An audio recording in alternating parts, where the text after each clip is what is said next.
তৃণমূল কংগ্রেসের এসআইআর প্রক্রিয়া নিয়ে তৃণমূলের যে আচরণ, সেটা মানুষ অনেক কাছ থেকে প্রত্যক্ষ করেছে। তৃণমূল কংগ্রেস চলে গেছে, তৃণমূল কংগ্রেস আর নেই। এখানে যে সরকার আছে, সরকার বলে এখানে কিছু নেই। খালি দিনক্ষণের অপেক্ষায় কবে ওখান থেকে এই আনুষ্ঠানিকভাবে অন্য একটা সরকারের কোনো মুখ্যমন্ত্রী গিয়ে বসবেন।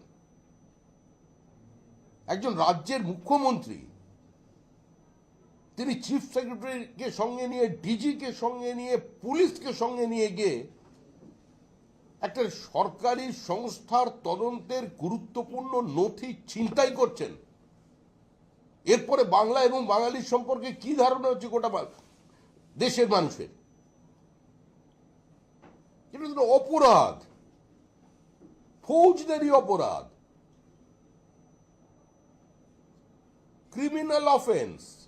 এটা হয় না, হতে পারে না। কাকে আড়াল করছেন? দুর্নীতির অভিযোগ অনেকের বিরুদ্ধে থাকে, অনেক সময় দুর্নীতির অভিযোগ রাজনীতিতে নিয়ে আসা হয়, এগুলো আমাদের প্রত্যেকের জানা।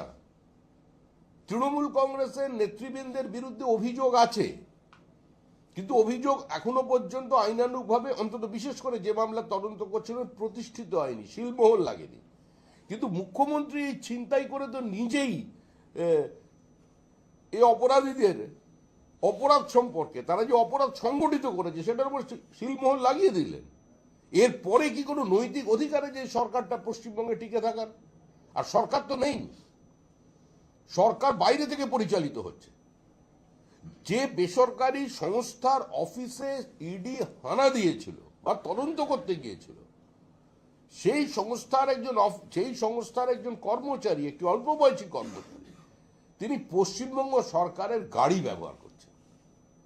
একটা সরকার বাইরে থেকে পরিচালিত হচ্ছে। এই যে সংবিধানের বাইরে গিয়ে সমান্তরালভাবে আরেকটা সরকার পরিচালনা করা, এটাই তো শুধু অনৈতিক নয়, এটা তো অসাংবিধানিক। এটা সাংবিধানিক সংকট নয়, এটা সাংবিধানিক ব্যবস্থাকে ধ্বংস করা। উনি বলছেন যে 2002 last SIR and after 2025 all the voters went through the process laid down by the election commission and they submitted the required documents. তারপরে আপনারা ডাকছেন, তারপরে ওদেরকে হ্যারাস করছেন। 2005 সালের অগাস্ট মাসে মুখ্যমন্ত্রী যখন একগুচ্ছ কাগজ স্পিকারের টেবিলে ছুঁড়ে ফেলে বলেছিলেন, আমার কাছে বস্তা বস্তা কাগজ আছে, চোখের জল ফেলতে ফেলতে যখন বেরিয়ে এসেছিলেন যে সিপিএম বাংলাদেশের লোকের নাম ভোটার লিস্টে তুলে নির্বাচন করায়, সেটা তো এখনো সংবাদ মাধ্যমের কাছে কেন, এক সাধারণ মানুষের দৃশ্যমানতায় আছে। 2005 সালে মুখ্যমন্ত্রী যেদিন এই কাজটি করেছিলেন, তার আগে তো 2003-এর SIR হয়েছে। এখানে একটা প্রসেসের মধ্যে দিয়ে মানুষ গিয়েছিল। তাহলে কোথা থেকে বাংলাদেশের ভোটারের কথা তিনি 2005 সালের অগাস্ট মাসে তুলে এনেছিলেন?